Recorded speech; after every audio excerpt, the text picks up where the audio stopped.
বন্ধুরা, আমরা সবাই একটি মোবাইল ফোন ব্যবহার করছি, কিন্তু আমরা দেখি যে মোবাইলে একটি এয়ারপ্লেন মোড রয়েছে। এটা কেন থাকে? এর কাজ কি? এটি আমাদের থাকা জরুরি? আজ এই সব প্রশ্নের উত্তর আমি তোমাদের জানাবো। বিমান মোড একটি খুব দরকারি জিনিস। এছাড়া এর অনেক উপকারিতাও রয়েছে আমাদের জন্য। শুধু এটি সঠিক তথ্যের অভাবে আমরা এটি সঠিক জায়গায় এবং সঠিক উপায়ে ব্যবহার করতে পারি না। তাই আজ আমি ভাবলাম যে তোমাদের সবাইকে এয়ারপ্লেন মোড সম্পর্কে সম্পূর্ণ তথ্যটা দেওয়া দরকার, যাতে তোমরা এটি আরো ভালোভাবে বুঝতে এবং ব্যবহার করতে পারো। তো আর দেরি না করে আজকে পর্ব শুরু করা যাক। তাই ভিডিওটি স্কিপ না করে প্রথম থেকে শেষ পর্যন্ত দেখতে থাকো।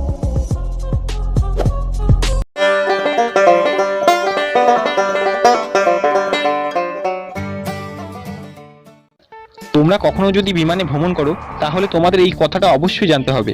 তোমরা জানো যে তোমরা যখন প্লেনে থাকো, তোমাদের তখন প্লেনের ক্রু সদস্যরা মোবাইল ফোনটিকে ফ্লাইট মোডে অর্থাৎ বিমান মোডে রাখতে বলে। কিন্তু কেন? এই প্রশ্ন হয়তো 100%-এর মধ্যে 90% মানুষ জানতে চায়। এটা আমাদের জানা উচিত যে আমাদের মোবাইল ফোনের ইন্টারনেট ছাড়া ফোনের কোনো ওয়েবসাইট কাজ করে না। আমরা সিম কার্ড কানেক্ট করার সাথে সাথে আমরা নেটওয়ার্কের সাথে কানেক্ট হই এবং ওয়েব চালানো শুরু করি, কিন্তু যখন আমরা এয়ারপ্লেন মোড চালু করি তখন মোবাইলের ওয়েব কাজ করা বন্ধ করে দেয়। যখন আমাদের মোবাইলের এয়ারপ্লেন মোড চালু থাকে, তখন আমাদের সেই অবস্থায় কেউ যদি ফোন করে, তারা আমাদের নাও পেতে পারে এবং যে ফোন করে সে শোনে যে। তাহলে হয়তো এবার তোমাদের মনে প্রশ্ন আসছে যে এর সাথে ফ্লাইট মোডের কি সম্পর্ক? এর কারণ আমাদের মোবাইলের ইন্টারনেট চালু থাকায় অনেক পরিমাণে ওয়েব রেডিয়েশন ছড়ায়। যদি ফ্লাইট মোড থাকে, তাহলে সেই সময় আমাদের মোবাইলের ওয়েব রেডিয়েশন ছড়ানো বন্ধ করে দেয়। যতক্ষণ আমাদের মোবাইল এয়ারপ্লেন মোডে থাকে, ততক্ষণ আমাদের মোবাইলকে অতি সহজে কেউ ট্র্যাক করতে পারবে না। কিন্তু যদি আমাদের মোবাইল এয়ারপ্লেন মোড না থাকে আর আমরা যদি মোবাইল সুইচ অফ করে দিই, তাহলে আমাদের অতি সহজেই যে কেউ ট্র্যাক করতে পারবে। প্লেনে ভ্রমণের সময় মোবাইলটিকে ফ্লাইট মোডে রাখতে বলে এর কারণ আমাদের মোবাইল থেকে অনেক পরিমাণে ওয়েব রেডিয়েশন বের হয়, বিমান যাতে ভুল দিকে না চলে যায়। তাহলে বুঝতে পারলে বন্ধুরা কেন আমাদের প্লেনে এয়ারপ্লেন মোড অন রাখতে বলে।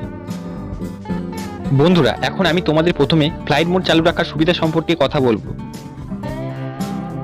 আমাদের মোবাইলে ফ্লাইট মোড চালু থাকলে আমরা ব্লুটুথ, ওয়াইফাই শেয়ার করে ইন্টারনেট ব্যবহার করতে পারবো।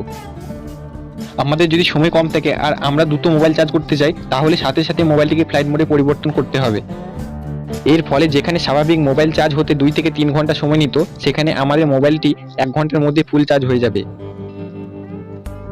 যদি আমরা মোবাইলের চার্জ বাঁচাতে চাই, তাহলে আমাদের ফ্লাইট মোড চালু করে ওয়াইফাইয়ের সাহায্যে মুভি এবং ভিডিও দেখতে পারি। এর ফলে আমরা আমাদের মোবাইলের ব্যাটারির চার্জ সার্ভিস বাঁচাতে পারবো।